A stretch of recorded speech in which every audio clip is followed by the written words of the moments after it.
আসসালামু আলাইকুম প্রিয় খামারি ভাইরা। দেশ এবং প্রবাস থেকে যারা আমার ভিডিওটি দেখছেন সবাইকে আমার ভালোবাসা এবং শুভেচ্ছা। আবার চলে আসলাম আপনাদের মাঝে নতুন একটা ভিডিও নিয়ে।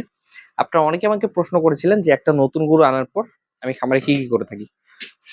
প্রথমত এই যে গরুগুলো আছে, ৫ টা গরু কিছুদিন আগে আমি কিনেছিলাম। কিনে আনার পর আমি প্রথমত যে কাজটা করছি এগুলো আপনাদের সাথে শেয়ার করব। এই গরুগুলো আনার পর কিন্তু আমি প্রথমে ২ দিন রেস্ট দিছি। ২ দিন আমি কিছু করিনি, শুধুমাত্র তারা রেস্ট নিছে। তাহলে স্বাভাবিকভাবে অন্যান্য গরুকে আমি যা খাবার দিছি সে খাবার দিলাম। এই খাবার খাইতে দাইতো ঘুমাইতো, এই ছিল আমার কাজ। এই ২ দিন আমি শুধুমাত্র তাদের অবজারভেশন করছি। অবজারভেশন কেন করছি? যেহেতু হাট থেকে গরু আনা, এই গরুগুলোর খুরা হতে পারতো বা অন্যান্য ভাইরাস সংক্রমণ হতে পারতো। এই জন্য ওদের আমি ২ দিন আগে কিন্তু অবজারভেশন করছি। ২ দিন অবজারভেশন করার পর আমার প্রথম যে কাজটা ছিল সেটা হলো কৃমিমুক্ত করা। তো এই গরুগুলাকে আমার আজকে কেবল কৃমিমুক্ত করা হয়েছে, যদিও আজকে ৪ দিন পর, মানে নেক মোড়াদের রবিবারে আমি গরু কিনছিলাম। আজকে এখন যখন আমি ভিডিওটা করছি, আজকে হলো বৃহস্পতিবার, সোম মঙ্গল বুধ বৃহস্পতি, ৪ দিন পর করলাম। তো ৪ দিন, ২ দিন আমি অবজারভেশন করলেও এগুলোকে ৪ দিন পর দিলাম। ৪ দিন দেওয়ার কারণ হলো এর মাঝে একটা গরু জ্বর আসছিল। তো জ্বর যেহেতু আসছে, ওটা আমি জ্বরের চিকিৎসা দিছি।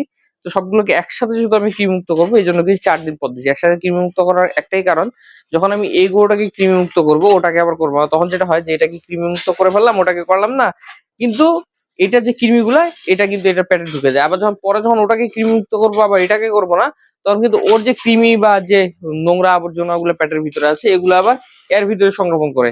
অর্থাৎ সবগুলো একবারে কৃমিমুক্ত করলে কিন্তু গরুগুলো একেবারে পরিষ্কার হয়ে যায়। কৃমিমুক্ত করে একেবারে ফ্লোর টোর ধুয়ে টুয়ে দেই, এমনিও গোসল প্রত্যেকদিন ফ্লোর ধুইতে হয়, তারপরে একেবারে কিন্তু এগুলো পরিষ্কার হয়ে যায়। বাট যখন আমি ধাপে ধাপে ধাপে ধাপে কৃমিমুক্তটা করি তখন কিন্তু আমার সমস্যা হয়। সমস্যা কেন? যে এটা কৃমিমুক্ত আজকে করছি, আবার ২ দিন পর যখন ওটাকে করবো, ওটা তো আবার মনে করেন যে মলের সাথে কৃমি টিমি মরা কৃমি বের হবে, এগুলো আবার এটা থেকে ওইটা শরীরে চলে যাবে। তো এই ধরনের সমস্যাগুলো কিন্তু হয়। এই জন্য আমি যেটা করি, একত্রে সবগুলোকে কৃমিমুক্ত করি। আমার প্রথম কাজ যেটা ছিল সেটা হলো গরুকে পর্যাপ্ত পরিমাণে রেস্ট দেওয়া, যাতে গরুগুলাকে দেখতে পারি কোনো সমস্যা আছে কিনা, অর্থাৎ অবজারভেশন করার জন্য। এবং তারপরে যে কাজটা ছিল সেটা হলো যে কৃমি মুক্ত করা। এর মাঝে আমি শুধুমাত্র একটা গরুকে জ্বরের জন্য ওষুধ দিছি। এখন আমি যেটা বলি, আপনারা অনেকে যেটা করতে পারেন, একটা গরু আনার পর আগে দেখবেন এটা জ্বর আছে কিনা। কারণ ধকলজনিত কারণে বা গাড়িতে অনেকক্ষণ থাকার কারণে, কষ্ট হওয়ার কারণে অনেক সময় গরু কিন্তু জ্বর চলে আসে। অনেকে এনে গরুকে প্যারাসিটামলের ট্যাবলেট অথবা R3 ভ্যাট এই টাইপের ইনজেকশন গুলো করে দেয়। তো এগুলো করলে তার শরীরে জ্বর ব্যথা এগুলো চলে যায়। তো আমি গরু আনার পর সবাই এটা করলো, আমি জ্বর ব্যথার কোনো ঔষধ দিই না। প্যারাসিটামল বলেন বা R3 ভ্যাট বলেন, এগুলো দিই না।